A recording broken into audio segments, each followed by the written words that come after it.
수천 명의 북한군 파병, 그리고 18명의 탈영과 북한군 장교의 죽음까지 연일 이어지는 북한의 러시아 파병 소식들. 이 뉴스가 진짜인지 가짜인지도 밝혀지지 않고 있는 가운데 실제 러시아에서 살고 있는 한 여대생이 보내주신 사연입니다. 그녀는 러시아의 마힐 푸른제 군사대학에 다니는 학생으로 북한 파병 기사를 보고 북한에 대해 알아보다가 한국에까지 관심이 이어졌다고 하는데요. 심지어 어릴 때 자신을 구해줬던 한국인 아저씨에 대한 기억까지 뒤늦게 떠올리게 되었다는 여자분의 사연 지금부터 소개해드릴게요. 안녕하세요, 한국인 여러분. 처음으로 인사드립니다. 수줍은 마음이네요. 저는 폴리나라고 해요. 러시아에 살고 있는 20대 초반 여대생이죠. 저는 제가 한국과 이렇게 인연이 깊은지도 몰랐던 채로 살아왔던 사람인데요. 우연한 계기로 한국이라는 나라에 깊이 알게 되면서 이 사연을 보내게 되었습니다. 제 이야기를 시작하려면 제일 먼저 북한군에 대한 이야기부터 해야 할 것 같아요. 얼마 전 저는 학교에서 친구들과 대화를 나누던 중 북한군이 러시아와 우크라이나 전쟁에 파병이 되었음은 물론 심지어 러시아에서 탈영을 하고 있다는 소식을 듣게 되었습니다. 저는 그래서 재빨리 해당 기사를 찾아보기 시작했어요. 저만 몰랐던 건지 이런 보도가 실제로 최근 여러 매체에서 아주 조용하게 퍼져나가고 있었는데요. 자세한 내막은 이랬습니다. 최근 보고에 따르면 북한 군인들이 러시아와 우크라이나 전쟁에 수천 명이나 파병되었고 그 중에서 일부 군인들이 이때다 싶어 탈영하고 있다는 소식이 전해졌다는 거였어요. 지금 10월 초에 이르러서는 약 18명의 북한 군인들이 러시아와 우크라이나 전선에서 탈영한 것으로 추정되고 있었고 전쟁 중 러시아와 협력하고 있는 상황에서 쥐도 새도 모르게 이탈한 것으로 보여진다고 했죠. 실제로 몇천 명이나 파병되었는지는 모르겠는데 순식간에 20명에 가까운 군인들이 탈영했다고 하니 이게 적은 숫자는 아니겠다는 생각이 들었어요. 성공한 인원이 18명이라면 시도한 인원은 그의 10배는 되지 않겠어요? 물론 언론에서는 이게 단순히 루머일 뿐이며 사실이 아니라고 이야기하고 있기는 한데 북한이 러시아의 군대를 파병했다는 보도는 러시아뿐만 아니라 서양 쪽 나라들에서도 지속적으로 언급되고 있는 데다가 최근에는 북한군 장교들이 우크라이나에서 미사일 공격으로 사망했다는 보고도 존재한다고 하니 사실 언론만 믿고 있기는 어려운 상태라고 할 수 있죠. 사실 저도 처음 그 기사를 읽었을 때에는 역시나 또 허투루 퍼지는 가짜뉴스일 거라고 생각했어요. 북한에 대해 몇 번 들어보기야 했었지만 사실 북한이 실제로 우리를 위해 전쟁에 참여할 거라고는 생각하지 못했었거든요. 러시아가 우크라이나를 상대로 굳이 지원군까지 필요한가 싶기도 했고 저는 평화로운 지역 쪽에 살다 보니 전쟁이 그렇게 와닿지 않기도 했었죠. 그렇다 보니 문득 이 기사를 읽으면서 도대체 북한이 뭐 하는 나라인지가 궁금해지더라고요. 북한은 도대체 뭐가 그렇게 잘난 나라길래, 뭐 어떻게 살고 있길래 남의 나라 전쟁까지 돕겠다고 나섰던 걸까? 우리 러시아보다도 잘 사는 나라인가? 러시아보다도 강인한 걸까? 근데 왜 북한 군인들이 굳이 위험을 무릅쓰면서 저렇게 죽기 살기로 탈영까지 결심했을까? 이 모든 질문들이 머릿속을 맴돌고 있었습니다. 미하일 푸른제 군사학교에 다니는 학생이었지만 이제 20대의 어린 머리를 가졌고 사실 북한에 대해서는 우리 러시아와 긴밀한 국가라는 것과 TV에서 가끔 보면 늘 셀 수 없이 많은 북한 사람들과 군사무기들의 행렬이 다였기에 그 나라의 깊은 내막을 몰랐어요. 원래 평소 군사에 대한 것만 좋아했지 정치 같은 것에 관심이 있는 편은 아니었지만 저는 결국 궁금함을 이기지 못하고 집에 오자마자 북한에 대해 조사하기 시작했어요. 그런데 북한을 조사하기 시작하자마자 온갖 무서운 단어들이 튀어나오기 시작하더군요. 세뇌, 억압, 그리고 처형. 잠깐, 처형이라고? 저는 깜짝 놀라 그 기사를 먼저 읽기 시작했습니다. 최근 북한에서는 약 30명의 학생들을 한국 드라마를 시청했다는 이유 단 하나만으로 사람들이 모두 보는 앞에서 공개적으로 처형하기도 했다더군요. 겨우 한국의 드라마를 봤다는 이유로 말이에요. 학생들은 USB를 통해 남한에서 넘어온 드라마를 몰래 보다가 적발되었고 무려 북한 정부에서 직접 나서서 이 학생들을 처형했다고 합니다. 반동사상 문화 배격법이라고 하는데 법의 이름이 강하다고 해봐야 얼마나 강하다고. 세상에 이렇게 한참 크는 학생들을 고작 그깟 드라마 몇 편 때문에 보란듯이 생명을 빼앗아 버릴 수가 있나요? 그 학생들의 부모와 가족들이 그 장면을 보고 있었을 텐데 말이에요. 그 학생들이 드라마를 보면서 뭐 얼마나 대단한 걸 꿈꿨겠어요? 그래봐야 그냥 신기하고 재미있고 궁금하니까 봤던 것뿐이겠죠. 지금 제가 이렇게 기사를 찾아보고 있는 것처럼 말이에요. 저는 그 기사를 보면서 생각했어요. 이 학생들은 어른들의 비열한 힘자랑에 어쩌면 희생당한 것과 다름없다라고 말이에요. 그들이 정말 이 학생들의 머릿속에 북한의 체제에 대한 끔찍한 반란의 심지가 있었을 거라고 생각해서 학생들을 벌했을까요? 그 학생들이 그렇게 반란의 생각이 있어봤자 뭘 할 수 있다고요. 나라에 조금도 위협이 될 수 없는 아직 한창인 학생들일 뿐인데요. 그저 이 학생들의 처형을 통해 보란듯이 공포정치를 강화할 생각뿐이었겠죠. 이 얼마나 잔인한 생각인가요? 그들에게 이 사건은 그저 퍼포먼스일 뿐이겠지만 그 학생들에겐 목숨이었는데 말이죠.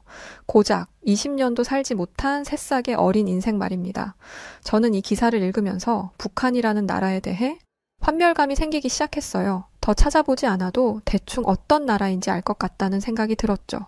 역시나 이어지는 내용도 뻔하더군요. 3대 세습 독재 체제, 김일성에서 김정일, 그리고 현재 김정은까지 이어진 이 독재 체제가 그 살찌고 욕심 많은 몸집들을 지탱하고 있다는 것을 알게 되었어요. 그들은 철저하게 권력을 통제하고 국민들을 감시하며 또 억압하며 그 체제를 이어가고 있었습니다.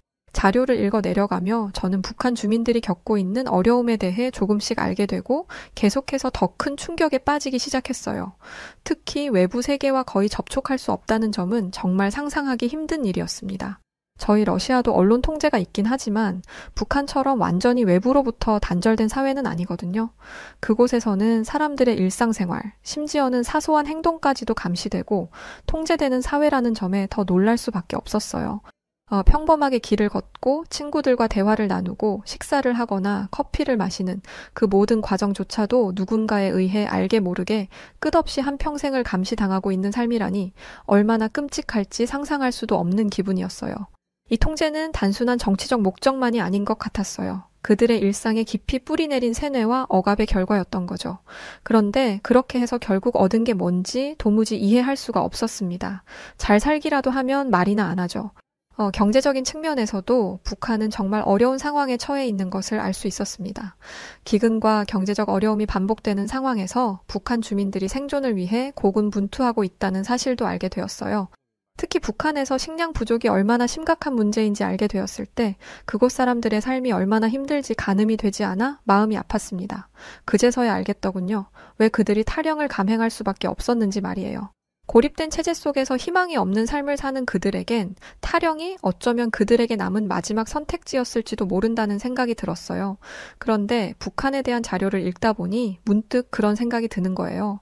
잠깐, 러시아도 사실 북한과 비슷한 부분이 있잖아? 하는 생각이요.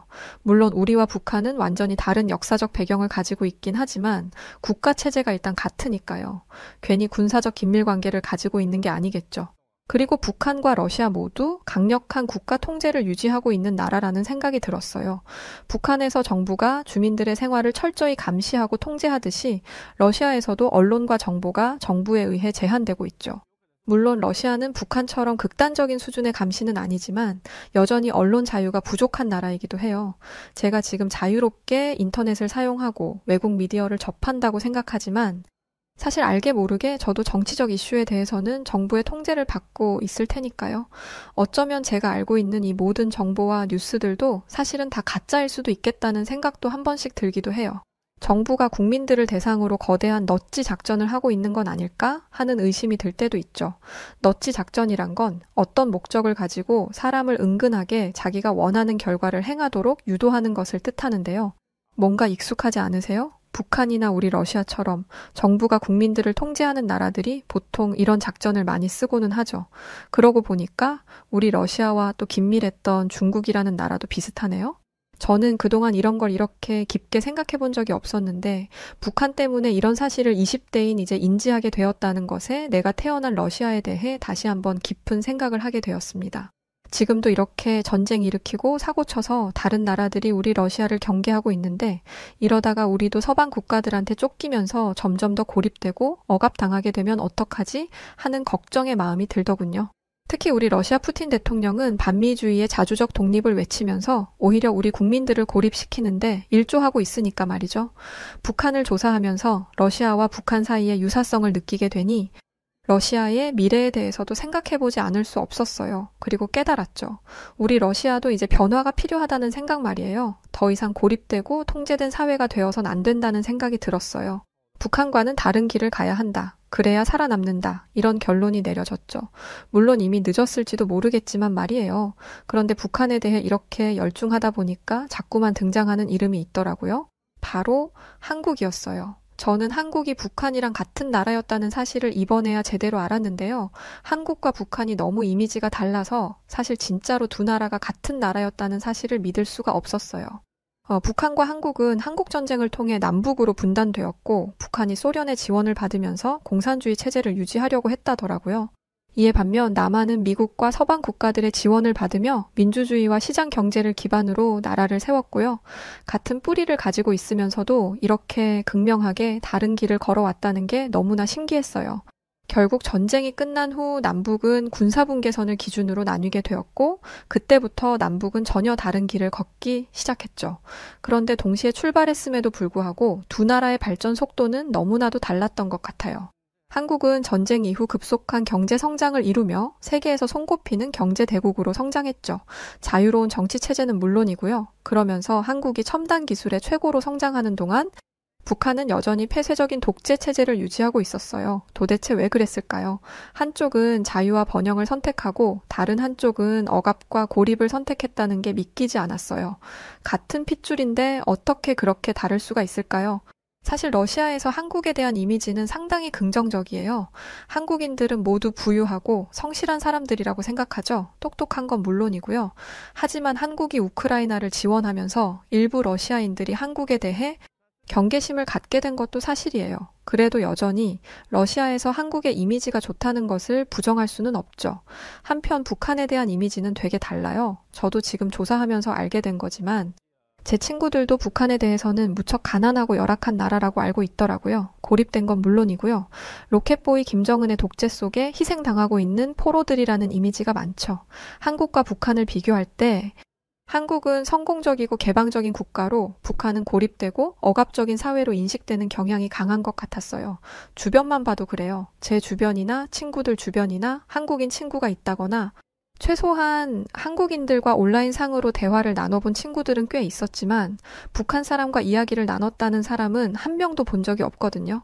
아니, 아마존에 사는 원시인이 아니고서야 요즘 세상에 이렇게 다른 나라 사람과 단 한 번도 소통하지 못한 채 평생을 살아가야 하는 나라가 있다는 게 말이 되나요? 그야말로 판타지가 따로 없는 것 같아요. 저야 웃으면서 얘기하지만 진짜 그 나라에 사는 사람들은 얼마나 힘들까 싶기도 하고요. 한국과 북한에 대해 알아보기 시작하면서 제게 든 또 한 가지 생각이 있었어요. 그래, 북한 사람들은 그렇다 치자. 그럼 한국인들은 어떤 사람들일까? 그래서 한국인들과 직접 대화를 나눠보자는 결심을 내렸죠. 한국인들은 어떤 생각을 하고 사는지, 어떤 성격을 가지고 있는지 궁금하더라고요. 특히 북한에 대해서도 무슨 생각을 하는지 정말 알고 싶었고요. 하지만 문제는 방법이었죠. 어떻게 한국인을 만날 수 있을까? 제가 떠올린 건 바로 소개팅 어플이었어요. 러시아에 거주하는 외국인들을 만날 수 있게 만들어진 어플이었죠. 이런 어플에 이상한 사람이 많다고 해서 그동안은 해본 적이 없었는데 왠지 한국인이라면 안 그럴 것 같다는 이상한 자신감이 들었어요. 그런데 아무리 어플을 뒤져도 한국인이 없더라고요. 실망한 저는 한국인들도 북한 사람들처럼 폐쇄적인 면이 있나 하는 생각이 들었지만 포기할 수 없었죠. 그리고 그렇게 며칠을 찾아 헤맨 끝에 저는 학교 근처에서 드디어 한국인과 매치가 될 수 있었어요. 그의 이름은 최대호였어요. 재미있는 이름이었죠. 비록 저보다 2살 나이는 많았지만 저는 대호 씨에게 묻고 싶은 것이 너무나 많았기에 대호 씨를 졸라서 단박에 만날 약속을 잡았지요. 이윽고 그와 처음 만나는 날, 저는 호기심 반 기대 반의 마음으로 신이 나서 약속 장소에 나갔어요. 그는 저보다 먼저 나와 있더군요. 처음 얼굴을 마주한 대호 씨는 분명 나보다 나이가 2살 많았는데 굉장히 어려 보였어요. 저보다 동생 같더라고요. 저는 우선 대호 씨와 가볍게 술을 마시며 대화를 나누기로 했고 그와 함께 학교 근처의 펍을 찾아갔습니다. 대호 씨는 젠틀한 사람인 것 같았어요. 저는 대호 씨에게 왜 제가 나오게 되었는지를 먼저 솔직하게 설명했죠. 이런 기사를 읽었고 이에 대해 대호 씨를 비롯한 한국인들이 어떻게 생각하는지가 궁금하다고 말이에요. 어플로 한국인 찾기가 너무 어려웠는데 이렇게 만나게 돼서 정말 반갑다고도 말했어요. 그런데 알고 보니까 한국인 대학생들이나 한국인 자체가 이런 어플을 잘 안 한다고 하더라고요. 사실 이런 거 없이도 친구도 많기도 하고 원래 한국인들이 공동생활에 익숙해서 많은 사람들과 잘 어울린다고 하더라고요. 저는 대호 씨의 친절한 태도에서 왜 그런지를 단박에 느낄 수 있었습니다. 이윽고 그는 북한의 파병과 탈영 이야기에 대한 자신의 생각을 말해주기 시작했어요. 사실 한국인들이 이 문제를 받아들이고 언급하는 것은 상당히 조심스러운 일이라고 하면서 말이죠. 아직도 한국에는 이산 가족들이 남아있고 그들의 상처가 있기 때문에 함부로 말하지 않으려고 한다고요. 사실 북한이라는 나라가 어떻다던가 우리와 전쟁 중인 나라이니 불편하다던가 이런 얘기를 할 줄 알았는데 그는 그런 얘기가 아니라 다른 이야기를 내놓았어요. 북한의 개입이 러시아와 우크라이나의 전쟁을 길게 만들 수 있을 뿐더러 북한과 러시아의 군사 협력이 오히려 북한과 러시아를 국제적으로 고립시킬 수 있어 부정적으로 본다고 말이죠. 그러니까 단순히 북한이 문제가 많아, 북한은 나빠 이런 이야기를 할 줄 알았던 제 얄팍한 생각과 다르게 대호 씨는 국제 시민으로서의 견해를 밝힌다고 할까? 그런 무게감 있는 의견을 내놓고 있었어요. 제 스스로가 부끄러워지는 시점이었죠.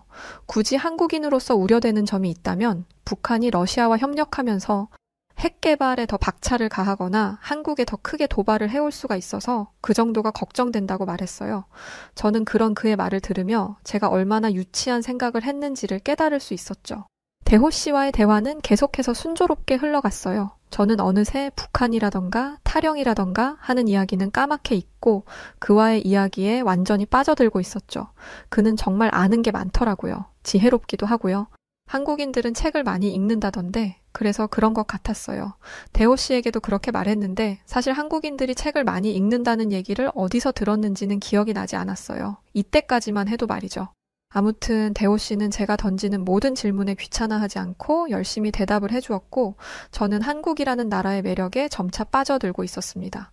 그런데 그때였어요. 술집이 좀 시끄러워진 것 같다는 생각이 들려는 찰나 술에 취한 남자 한 명이 우리 쪽으로 다가오더라고요. 처음엔 그저 흔한 취객인 줄 알았어요. 그래서 그냥 무시하려고 했죠. 괜히 술 취해서 젊은 여자한테 어떻게 한번 해보려는 그런 놈들이 많잖아요. 그런 건 줄 알았거든요. 그런데 그가 슬그머니 다가오더니 갑자기 다짜고짜 대호 씨에게 말을 거는 게 아니겠어요? 가만 보니 그는 인종차별주의자 혹은 민족주의자 같기도 하더라고요. 아까부터 코리아 코리아 하는데 혹시 내 놈이 한국 놈이냐면서 소리를 지르는 겁니다. 러시아어와 영어를 섞어가며 횡설수설 헛소리를 하기도 하고 무작정 대호 씨의 어깨를 툭툭 치기도 하더군요. 대호 씨는 그런 그를 가만히 보기만 할 뿐 전혀 대응하지 않았고요. 심지어는 여유롭게 남은 술을 마시기도 하더군요. 완전히 그를 무시하고 말이에요. 근데 그럴수록 그 남자는 오히려 약이 올랐는지 대호 씨에게 더 심한 말을 퍼붓기 시작했어요. 저는 바짝 긴장해서는 그를 경계할 수밖에 없었죠. 빡빡 깎은 머리나 그의 문신, 옷차림으로 봐선 보통 사람이 아닌 것 같았거든요. 갱이라던가 깡패 같은 느낌이었어요. 저는 혹시라도 그가 대호 씨를 공격할까봐 잔뜩 신경을 곤두세운 채 그와 대호 씨 사이를 막아섰죠. 사실 러시아 소수민족 중에는 동양인이 많고 흑인과 같은 인종은 거의 없기 때문에 우리 러시아에선 동양인에 대한 인종차별은 자제해야 한다는 인식이 박혀 있고 실제로 사회 분위기상 금기로 여겨지기도 하거든요. 하지만 갱 출신에다가 술까지 잔뜩 취해 단순 시비를 거는 거라면 이야기가 달라지겠죠. 저는 같은 러시아인으로서 부끄러울 행동은 멈췄으면 좋겠다고 하면서 상황을 해결하려 했어요. 그런데 그때였죠. 흥분한 그 남자가 갑자기 저에게 입에 담기도 힘든 모욕적인 욕을 내뱉으며 손을 높이 치켜드는 게 아니겠어요. 너야말로 부끄러운 줄 모르고 동양인을 만나냐면서 말이에요. 저는 깜짝 놀라 몸을 움츠렸죠. 그리고 다음 순간 퍽 하는 소리와 함께 사람들이 놀라는 소리가 들리더군요. 이상한 일이었어요. 제 몸 어디에도 아무런 충격이 없었거든요. 저는 어리둥절하면서 눈을 떴어요. 그런데 눈앞에 놀라운 광경이 벌어져 있더군요. 대호 씨가 순식간에 그를 제압해서 완전히 그를 카운터에 접어서 붙여버리고는 그의 팔을 포박하고 있었어요. 대호 씨는 그에게 조용히 하지 않으면 팔을 부러뜨릴 수도 있다며 이건 정당 방위가 될 거라고 말하더군요. 그러자 그는 발악을 하며 소리쳤어요. 이건 폭행이라고 말이죠. 근데 대호 씨는 오히려 그를 비웃으며 말했어요. 네가 잘 알지? 내가 잘 알지 보자. 난 한국경찰대학을 졸업한 사람이야. 라고 말이죠. 대호 씨의 말에 그 깡패는 당황했는지 조용해졌고 우리는 경찰이 오고 나서야 그를 경찰에게 넘겨주고 그 펍을 빠져나올 수 있었습니다. 너무 순식간에 벌어진 일이라 저는 그저 어안이 벙벙할 따름이었어요. 제가 당황한 걸 느꼈는지 대호 씨는 저를 데리고 근처의 공원으로 향했죠. 공원 벤치에 앉아 저는 기억을 되짚어 보았어요. 잠깐. 경찰 대학을 다녔다고? 놀라운 사실이었죠. 그렇게 부드러워 보이며 차분하고 친절하게만 대하던 그가 그 순간 그렇게 빠르게 또 정확하게 상대를 제압할 수 있었던 이유를 알 것 같았어요. 대호 씨는 그제서야 자신에 대한 이야기를 해주었죠. 생각해보니 제가 온통 한국이나 북한, 러시아에 대한 것만 물어봤지 정작 대호 씨 자신에 대한 이야기는 묻지 않았더라고요. 민망했죠. 대호 씨는 원래 한국에서 경찰대학교를 다녔었고 졸업 이후 공부하고 싶은 게 더 생겨 경찰이 되기 전 러시아에 왔다고 하더군요. 러시아어도 배우고 새로운 도전을 이어가고 있다고 웃는 그는 조금 전 술집에서의 사람과 완전히 다른 사람 같았어요. 대호 씨는 한국에서 배웠던 경찰대학 훈련에 대해 이야기해주면서 한편으로는 자기가 경찰대 출신이 아니었어도 그런 상황이었다면 아마 나섰을 거라고 말하더라고요. 한국인들은 원래 자기가 당하는 한이 있어도 자기 친구가 당하는 꼴은 절대 못 본다면서 말이에요. 대호 씨는 자기 친구들을 보여주겠다며 인스타그램을 켜서 사진을 보여주었어요. 대호 씨가 한국에 있던 시절에 경찰대를 다니면서 찍은 사진인 것 같았죠. 사진 속 대호 씨와 친구들은 아주 늠름하고 멋지더군요. 그런데 제 눈을 사로잡은 건 따로 있었습니다. 바로 그의 경찰복에 새겨진 태극 문양이었어요. 그 순간 주마등처럼 제 눈앞에 어릴 적 기억 하나가 순식간에 스쳐 지나갔습니다. 아주 선명하게 말이에요. 가난했던 제 어린 시절, 저희 집 옆에는 한 아저씨가 살고 있었어요. 그분은 항상 조용하고 다정한 분이셨죠. 일하느라 바쁘셨던 부모님은 이따금씩 저와 동생을 그 집에 부탁하고 급하게 일을 나가시고는 했었어요. 아이가 없이 부부 두 분이서만 사시던 그 집의 아저씨는 저희 남매를 정말 예뻐해 주셨죠. 저는 그 아저씨의 집에 자주 오가면서 특히 그분의 책 읽는 모습을 참 많이 봤던 것 같아요. 저는 여기서 왜 제가 한국인들은 책을 많이 읽는다는 생각을 갖게 되었는지를 떠올렸답니다. 바로 그 아저씨가 한국 분이셨던 거예요. 그때는 사실 어렴풋이 아저씨가 어디 사람이지? 러시아 사람은 아닐 텐데 이 정도로만 알고 있었지만 지금 생각해보니 그분의 집에 항상 걸려있던 그 국기가 바로 태극기였다는 사실을 대호 씨의 사진을 보고 문득 이제야 깨달을 수 있던 거였죠. 대호 씨의 경찰복에서 본 태극 문양을 보고 말이에요. 어린 시절에는 그냥 예쁜 무늬다, 알록달록하다 정도로만 생각했는데 그게 이렇게 멋진 한국의 정체성이었다니 새삼스럽게 경이로운 기분을 느낄 수 있었어요. 그뿐만이 아니었어요. 사실 아저씨에 관련된 진짜 특별한 기억은 따로 있었죠. 그 날은 참 춥고 배고팠던 날이었어요. 저는 엄마에게서 용돈을 받지 못한 채 집에서 멀지 않은 슈퍼를 지나가고 있었습니다. 슈퍼 안에서 과자 냄새가 나는 것 같아 발길이 멈추고 말았죠. 쿠키였던가? 그랬던 것 같아요. 그저 배고픈 어린아이였던 저는 그때 참 어리석게도 과자를 몰래 훔치기로 결심하고 말았어요. 그리고 아무도 보지 않을 거라고 생각했던 순간 손이 과자에 닿았고 저는 급히 밖으로 도망치려 했습니다. 하지만 어림없었죠. 잽싸봐야 저는 작은 꼬마였을 뿐이니까요. 슈퍼 주인은 금방 제 도둑질을 눈치챘고 저는 제대로 도망도 못 쳐본 채 그 자리에서 현행범으로 붙잡히고 말았어요. 그때 그 주인 아저씨의 화난 목소리가 아직도 생생하네요. 너무 무서웠거든요. 주인 아저씨는 제가 훔친 쿠키를 다시 뺏어들며 크게 화를 내고 저를 꾸짖었어요. 작은 가게를 운영하던 그 주인에게는 그 과자 하나조차도 소중했던 걸까요? 어린아이인 저를 훈육하려고 했던 것일 수도 있고요. 하지만 아무것도 모르겠고 그저 겁에 질려 몸을 움츠려 있던 저는 그 자리에 서서 아무 말도 할 수가 없었어요. 머릿속은 하얗게 변했고 어떻게든 그 순간을 모면하고 싶은 마음뿐이었죠. 눈물만 흘렸던 것 같아요. 그런데 바로 그때 그 한국인 아저씨가 등장했어요. 길을 지나던 중이었던 그는 울고 있는 저를 보고 조용히 다가와서는 슈퍼 주인에게 차분한 목소리로 이야기를 건넸죠. 아이가 그저 배가 고파서 그랬나 봐요. 제가 아이에게 쿠키를 사주기로 했는데 깜빡하고 용돈을 못 주었네요. 잊어버린 제 잘못이니 아이를 그만 용서해 주세요. 쿠키 값은 얼마든지 드리겠습니다. 아저씨는 다정한 목소리로 저를 변호해 주었고 주인은 아저씨의 돈을 받고서야 저를 놓아주었습니다. 저는 아저씨에게 고마움과 부끄러움이 뒤섞인 감정을 느꼈어요. 아저씨의 도움 덕분에 저는 그 상황에서 벗어날 수 있었지만 이 상황이 잘못된 상황이었다는 건 알고 있었거든요.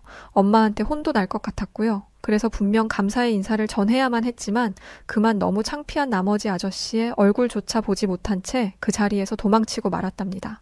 그날 이후로 저는 한동안 아저씨를 보지 않으려고 아저씨네 가지 않겠다고 떼를 썼어요.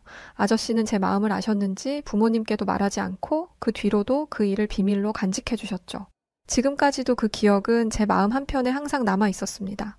미안함과 고마움이 뒤엉켜 떠오를 때마다 그때 제대로 감사 인사도 전하지 못한 게 계속 아쉬움으로 남아 있었죠. 자라면서 저희는 부모님의 일 때문에 급하게 이사를 했거든요. 그리고 지금 대호 씨의 이야기를 들으며 저는 그때 아저씨가 한국인이었다는 사실을 깨닫고 한국과 제가 생각보다 깊은 인연이 있었다는 사실을 이제서야 깨달았어요. 그 태극기가 단순한 무늬가 아니었고 아저씨가 저를 도와줬던 그 날이 훨씬 더 깊은 의미를 가졌다는 것도 말이죠. 이 모든 기억들이 떠오르고 그동안 잊고 살았던 과거가 떠오르자 저는 여러 가지 생각에 잠겼습니다. 어릴 적 도움을 주셨던 그 한국인 아저씨와 오늘 제가 만난 대호 씨. 두 사람은 서로 다른 시대의 사람이지만 그들이 가진 친절함과 강인함이랄까요? 그런 것들은 어딘가 깊이 닮아 있다고 느껴졌습니다. 그 이후 저는 한국이라는 나라가 괜히 친근하게 느껴지고 좋아지기 시작했었어요. 그런데 이것도 운명일까요? 어느 날 평소와 다르지 않게 학교에 갔는데 교수님이 강의 시작 전에 영상을 하나 보여주는 거였어요. 지금 보여주는 영상은 시간이 좀 지난 것이긴 하지만 우리들이 보면 좋을 것 같아서 교수님이 준비해 오셨다고 하셨죠. 바로 한국이 얼마 전 국군의 날이었다더라고요. 교수님은 한국은 미국과 우리 러시아로부터 기술을 전수받았고 기술을 전수받지 못했을 때는 우리들의 무기를 가져다가 몇 번이고 분해하며 기술을 발전시켜 나갔다고 했어요. 그러나 지금의 한국은 넓은 중국이라는 국토를 모두 커버할 수 있을 만큼의 무기를 만들어냈으며 그 위력은 상상을 초월하는 수준이라고 말씀하시더라고요. 한국과 북한, 지금은 북한 군대는 탈영 이슈로 시끄러운데 전쟁 이후 갈라진 이 두 국가가 같은 출발선에서 시작했음에도 한국은 성장으로 복수를 꿈꾸었고 북한은 전쟁으로 복수를 꿈꿨던 너무나 다른 모습이었고 지금 이 시대 한국이 올바른 결정을 했다는 것을 알 수 있었죠. 그럼 성장으로 복수를 꿈꾼 한국의 군대는 형편없었냐? 그것도 아니었어요. 영상에서 본 한국의 군사력은 어마어마했거든요. K9A1의 위압감, 155mm 주포의 모습은 압도적이었죠.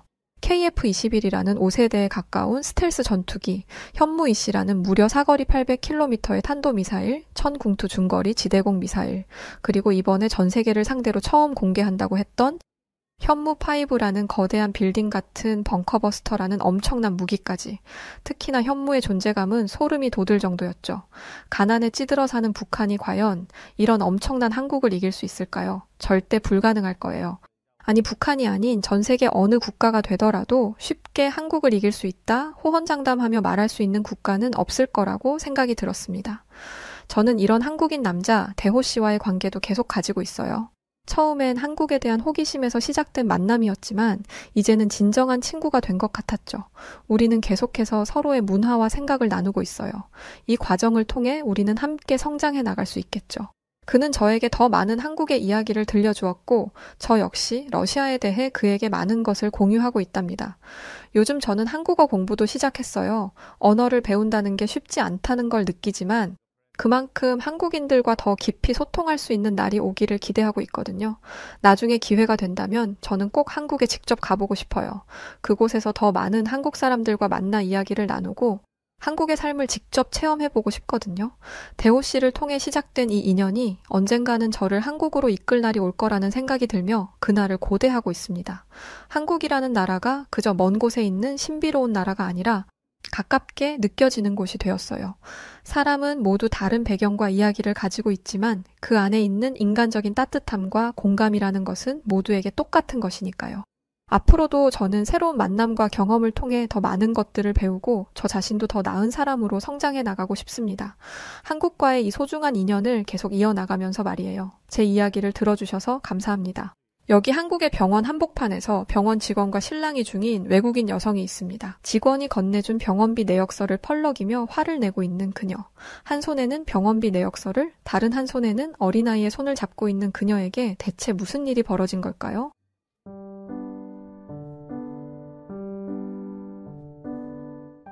반갑습니다, 여러분. 사연을 읽어드리고 있는 송은지입니다. 그동안 시청자분들과 함께한 모든 순간이 저에게는 소중한 선물이었습니다. 늘 시청자분들의 사랑과 관심에 무한한 감사드리며 올해도 세상 누구보다 건강하시고 늘 행복하시길 바랍니다. 이번 한 해도 시청자분들과 함께 행복을 쌓아갈 수 있도록 저 송은지도 최선을 다해 다양한 해외 감동 사연들을 읽어드리겠습니다. 시청자분들 올해 새해 복 많이 받으세요. 감사합니다.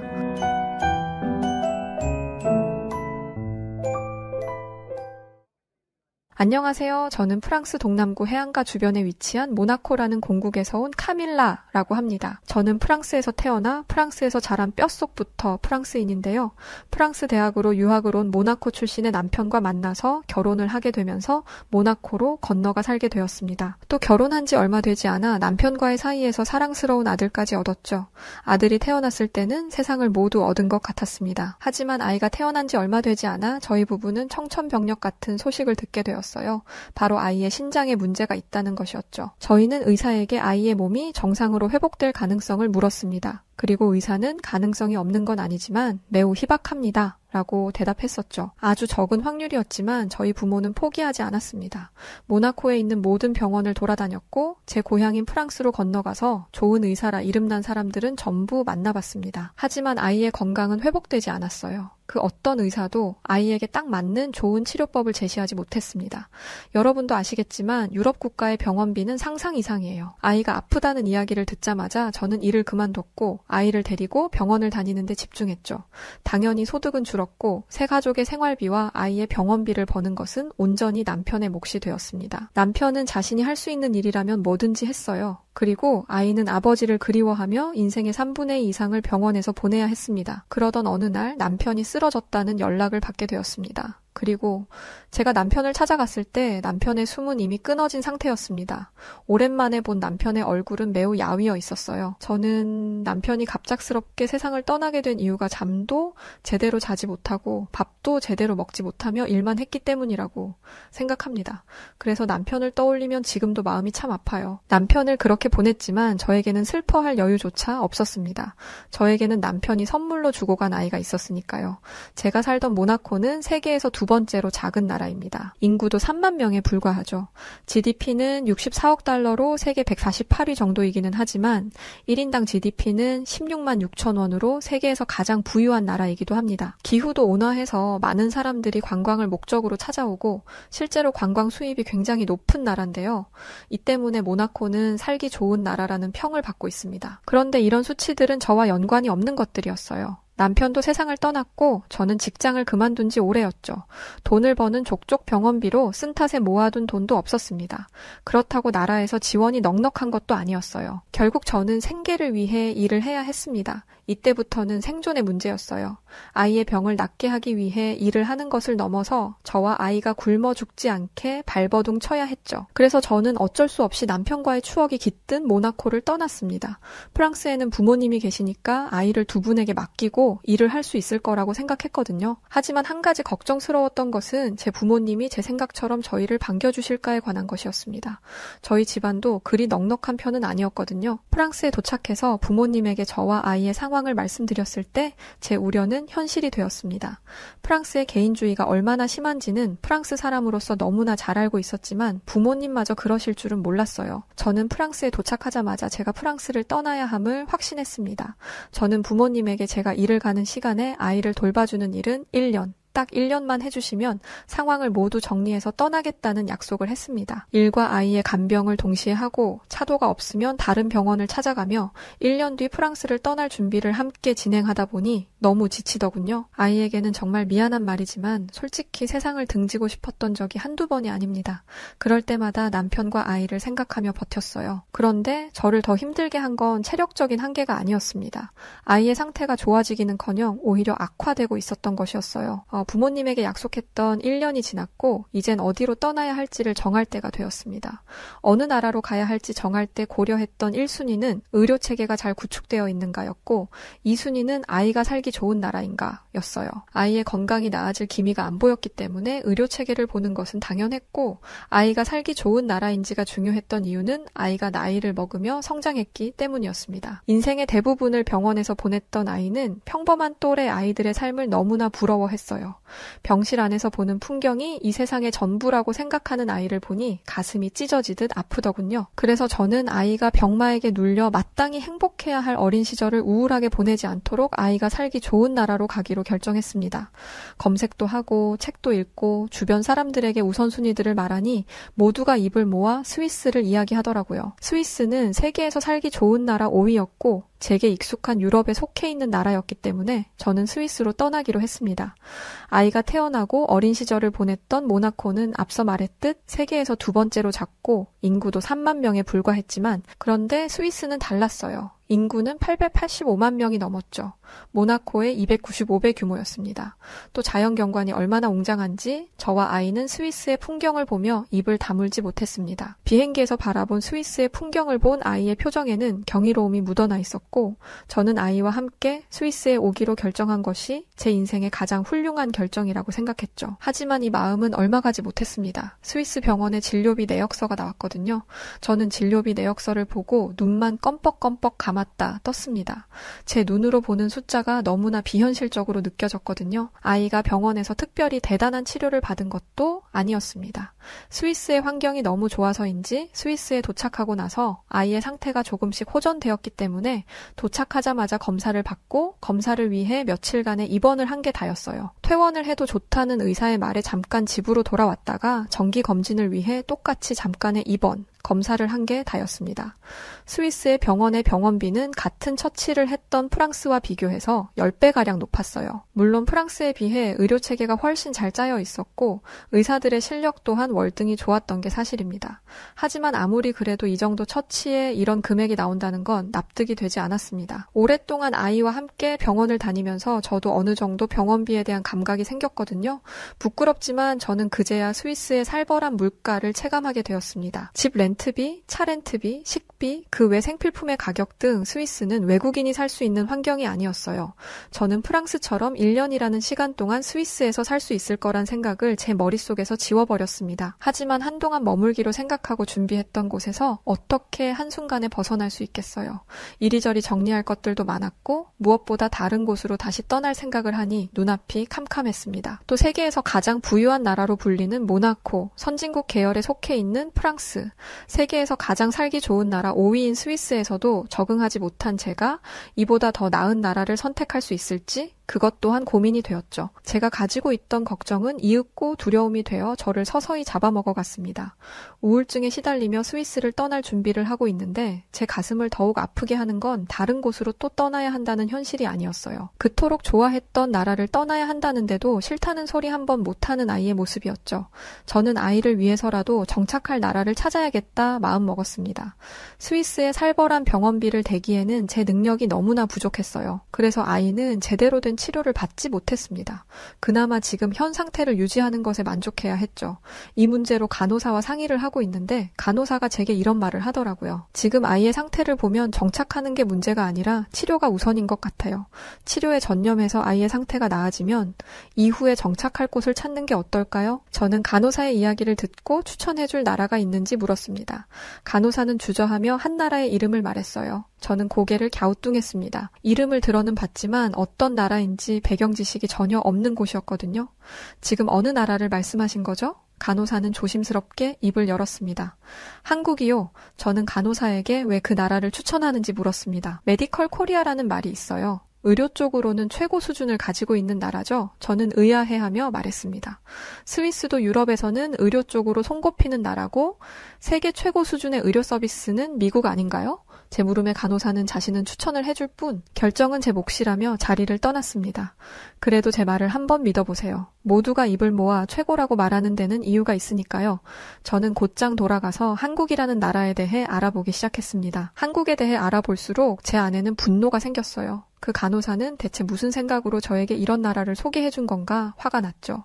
한국은 전쟁 중인 나라였습니다. 게다가 세계에서 살기 좋은 나라 23위밖에 안 됐죠. 살기 좋은 나라 5위인 스위스도 떠나는 마당에 23위라니 못해도 10위권 안은 소개해줘야 하는 거 아닌가라는 생각이 들었습니다. 그리고 전쟁 중인 나라가 어떻게 의료 수준이 높겠어요. 또 전쟁 중인 나라에 투자할 미친 사람들이 있을 리 없으니 한국의 경제 상황도 물 보듯 뻔했습니다. 2차 세계대전 후에 한국 전쟁이라는 것이 있었는데 그것을 마친 지도 얼마 안 됐더라고요. 한 나라가 전쟁을 복구하는데 얼마나 오랜 시간이 걸리는지 교육을 통해 배웠던 터라 한국에 대한 이미지는 최악이었습니다. 당연히 한국은 제 머릿속에서 지워졌고 저는 그 어느 나라도 결정하지 못한 채 발만 동동거리며 시간만 보냈어요. 그러던 중 아주 우연히 한국에서 온 유학생을 만났습니다. 굉장히 깔끔했고 젠틀했으며 게다가 유식했죠. 제 기준 아시아 선진국은 일본이었기 때문에 저는 그 사람이 당연히 일본인일 거라고 생각했습니다. 그런데 놀랍게도 그 사람은 한국인이었어요. 저는 제가 한국에 대해 많은 걸 오해하고 있다는 걸 알았고 한국행을 결정했습니다. 물론 비행기 속에서도 불안한 마음이 한가득이었어요. 직접 본 게 아니었으니까요. 그 사람이 상위 1%인 사람이라 보통의 사람들이 사는 생활 방식을 모를 수도 있을 거라 생각했죠. 프랑스는 빈부격차가 정말 큰 사회 문제거든요. 지푸라기라도 잡은 심정으로 한국행 비행기를 타기는 했지만 너무나 불안했습니다. 그런데 비행기에서 내린 후 공항을 빠져나왔을 때 저는 제가 비행기를 잘못 내린 줄 알았어요. 한국의 공항은 너무나 깨끗했고 쾌적했습니다. 향기까지 나는 것 같더라고요. 유럽에 있는 공항을 가면 사람에게서 나는 특유의 채취 때문에 힘든 경우가 종종 있었는데 한국은 달랐습니다. 급하게 잡은 숙소를 가면서 보이는 건물들은 너무나 세련됐고 도로는 깨끗하게 정비되어 있었으며 길가에서는 노숙자와 약을 한 사람들을 찾아볼 수가 없었습니다. 골목골목으로 들어가도 마찬가지였어요. 길가에는 쓰레기가 없었고 사람들은 청결한 모습이었죠. 건물이 세련된 만큼 사람들의 옷차림이나 생김새도 너무나 훌륭했습니다. 급하게 잡은 숙소였음에도 청결했고 머리카락이 하나 나왔다는 이유만으로 직원은 선뜻 방을 바꿔주기도 했죠. 게다가 제가 아이와 함께 있는 것을 보고는 아이를 위한 간식거리도 개인적으로 챙겨주기도 했습니다. 당연히 유료라고 생각하고 돈을 건네려는데 직원은 손을 거세게 흔들며 이렇게 말했어요. 아닙니다. 아이가 오랜 비행으로 피곤해 보여서 챙겨준 것뿐이에요. 아이에게 이 정도는 당연하죠. 부디 편하게 쉬다 돌아가세요. 5성급 호텔도 아니고 길가에 널려있는 숙소에서 이런 대접을 받다니 한국에서의 첫날은 지금까지 거쳐온 어떤 나라와 비교해도 훌륭했습니다. 그런데 한 가지 문제가 생겼습니다. 새벽부터 열이 나기 시작하더니 다음 날에는 몸을 일으키기 힘들 정도의 심각한 독감이 찾아온 것이었어요. 저는 힘겹게 숙소 직원에게 연락을 했습니다. 그런데 연락을 받은 사람은 어제의 친절한 직원이 아니었어요. 저는 그 사람이 저를 도와주지 않을 거라고 생각했습니다. 그런데 정말 놀랍게도 그 사람마저 너무나 친절했습니다. 제 상태를 자세히 묻고는 가장 가까운 병원의 주소를 찾아주었죠. 심지어 제가 병원에 다녀오는 동안 아이를 돌봐주겠다는 얘기까지 했습니다. 그건 아닌 듯해서 아이를 데려가려고 하는데 움직이기 힘든 저를 위해 아이의 외출 준비까지 도와주었죠. 저를 낳아준 프랑스 부모님도 제 아이를 돌보는 걸 꺼려 했는데 생전 처음 본 사람이 저와 아이를 살뜰히 챙겨주는 것을 보며 한국에 대한 좋은 기억이 또 하나 생겼습니다. 저는 직원이 잡아준 택시를 타고 병원으로 향했습니다. 그곳에서 저는 입을 떡 벌린 채 굳어버릴 수밖에 없었어요. 가장 가까운 병원이었고 도심 한가운데 있는 곳도 아니었는데 병원이 너무나 청결했던 것이죠. 내부 인테리어는 잡지에서나 나올 것처럼 훌륭했습니다. 하지만 한편으로는 걱정도 됐어요. 이렇게 대단한 병원이라면 병원비도 많이 나올 것 같았거든요. 아이 병원비도 벅찬데 저에게까지 그렇게 큰 비용을 쓰는 게 아까웠습니다. 의사와의 면담을 마치고 저는 처방에 따라 주사를 맞았어요. 주사를 맞는데 심장이 떨리더라고요. 병원비가 대체 얼마나 나올지 감도 안 잡혔습니다. 저는 떨리는 마음으로 수납창구에 갔고 직원이 얘기하는 금액을 재차 확인했습니다. 얼마라고요? 4만 원입니다. 저는 믿지 못하겠다는 표정을 하며 얘기했어요. 다시 얘기해주세요. 제가 잘못 이해했나 봐요. 4만 원이요. 얼마라고요? 4만 원이요. 직원은 또박또박 이야기하는 걸로도 모자라 종이에 친절히 글자를 적어주었습니다. 직원은 제가 건넨 카드로 결제를 했고 정말 4만 원이 청구되었어요. 저는 제가 맞은 주사가 잘못된 것이 아닐까라는 의심까지 했습니다. 그런데 주사를 맞고 병원을 나선 즉시 몸의 상태가 호전되었고 병원에서 처방해준 약을 며칠 먹으니 완전히 나았습니다. 저는 믿을 수 없었어요. 제가 거쳤던 새 나라에서는 의사와 눈만 마주쳐도 50달러가 나갑니다. 한국 돈으로 거의 7만 원 수준이죠. 거기에 주사까지 맞았다면 15만 200달러는 순식간인데 이것도 한국 돈으론 1억 9천 가까이 되는 돈이에요. 또 의사를 만나는 것 자체가 어렵습니다. 아침 일찍 가도 몇 시간이나 대기해야 하고 운이 안 좋으면 그날의 진료를 못 받는 경우도 있어요. 그래서 아프면 약을 먹는 것도 아니고 차를 마시는 것으로 만족하는 사람들도 있습니다. 하지만 그럼에도 불구하고 아이의 병원비는 다를 거라 생각했어요. 그 병원이 특별히 저렴하거나 외국인인 제가 앓는 모습이 불쌍해서 적은 병원비를 받았을 수도 있다고 생각했죠. 스위스 간호사가 소개해준 한국의 대형 병원을 가려고 하는데 한 가지 놀라운 경험을 했습니다. 지하철을 타고 내리면 병원의 셔틀버스가 무료로 저희를 병원 코앞까지 데려다 준다는 것이었죠. 지하철은 또 얼마나 깨끗한지 담배 피우는 사람도 없고 구걸하는 사람도 없었습니다. 어린아이를 데리고 지하철 타는 건 꿈 같은 일이라고 생각했는데 한국은 달랐습니다. 또 스크린도어라는 것이 있던데 너무 안전해 보이더라고요. 긴장하지 않고 지하철을 탄 건 한국이 처음이었습니다. 게다가 길을 찾는 것도 쉬워서 출구에도 쉽게 도착할 수 있었어요. 병원 셔틀버스의 표지판도 커다랗게 표시되어 있었죠. 또 한 가지 놀라운 건 사람들이 질서정연하게 줄을 서고 있었다는 것입니다. 유럽 국가에서는 새치기가 너무나 흔합니다. 그런데 한국에서는 줄이 있는지 모르고 앞까지 걸어가던 사람이 줄이 있는 걸 알고는 깜짝 놀라 맨 끝으로 돌아가더라고요. 한국의 시민의식을 느끼며 저는 아이와 함께 셔틀버스를 기다렸습니다. 한국인들의 도덕성과 양심을 지켜본 아이에게도 귀감이 되는 훌륭한 모습이었죠. 병원 셔틀버스가 도착한 뒤에도 놀라운 일이 계속됐습니다. 셔틀버스 기사가 직접 내려 사람들을 천천히 안으로 들여보내고 차가 꽉 차 타지 못한 사람들에게는 양해를 구하며 다음 셔틀버스의 시간을 알려주었습니다. 솔직히 무료로 운행하는 버스인데 조금 불친절해도 된다고 생각했어요. 제가 살던 나라들은 다 그랬으니까요. 하지만 한국은 달랐습니다. 병원에 도착해서 만난 모든 사람들도 친절했죠. 하지만 친절함과 의료 시스템은 별개라고 생각했습니다. 의사와의 진료에서 의사는 지금까지 들었던 이야기와 똑같은 말을 했어요. 저는 속으로 한숨을 크게 내쉬었습니다. 여기도 결국 똑같구나 라는 생각을 했죠. 그런데 그때 의사는 지금까지 들어본 적 없는 이야기를 했습니다. 현재 한국 의료진들이 연구한 치료 방식을 적용해보면 어떻겠냐는 것이죠. 이미 임상실험까지 마쳐서 위험성은 크게 염려하지 않아도 된다면서요. 우울증까지 찾아온 제 어두운 마음에 한 줄기 빛이 내리는 듯 했습니다. 의사는 곧장 아이를 입원시켰고 치료 계획을 알려주었어요. 입원을 해서 느낀 또 다른 놀라움은 식사였습니다. 유럽과는 비교도 안 될 정도로 다양한 메뉴가 있었고 저는 채소로 그렇게 다양한 맛을 낼 수 있다는 걸 처음 알았습니다. 그렇게 입원과 치료가 병행됐고 아이의 상태는 나날이 좋아졌어요. 지금까지 본 적 없었던 회복 속도였죠. 그리고 대망의 병원비 수납일이 다가왔습니다. 저는 눈을 질끈 감고 심호흡한 상태로 청구서를 받습니다. 심장이 쿵 하고 떨어졌어요. 그리고 직원에게 달려가 청구서를 들이밀었죠. 금액이 잘못 청구된 것 같아요. 빨리 제대로 된 청구서를 주세요.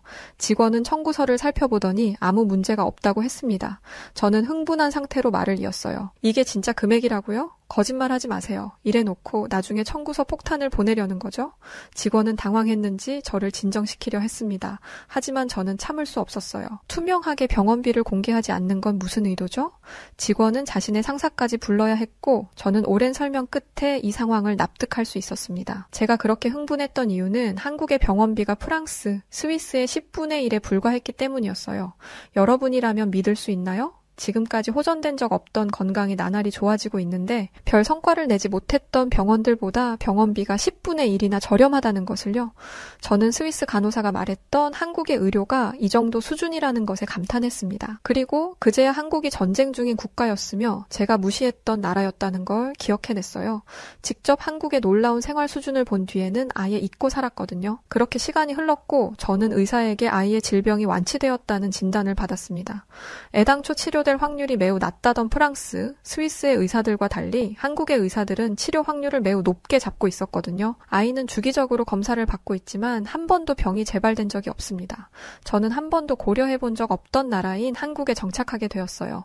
아이에게 더 나은 환경을 만들어주겠다는 다짐도 한국에서 실현할 수 있게 되었죠. 아이들이 부모의 도움 없이 스스로 학교에 걸어갈 수 있는 나라는 이 세상에 없을 것입니다.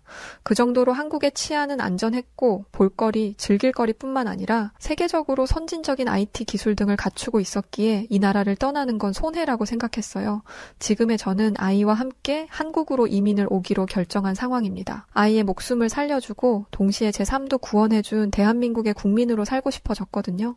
저와 아이에게 새로운 인생을 선물해준 한국 정말 사랑합니다. 자, 오늘은 남편을 잃고 병에 걸린 아들을 살리기 위해 여러 나라를 거치다 결국 한국까지 오게 되었던 카밀라 씨의 한국 경험담을 담은 사연이었습니다. 오늘 사연 어떻게 들으셨나요? 오늘의 사연이 마음에 드셨다면 구독과 좋아요 눌러주시고요. 구독과 좋아요는 해외 다양한 감동적인 사연들을 소개해드릴 수 있는 힘이 됩니다. 그럼 지금까지 여우튜브 송은지였고요. 끝까지 시청해주신 모든 분들 감사합니다.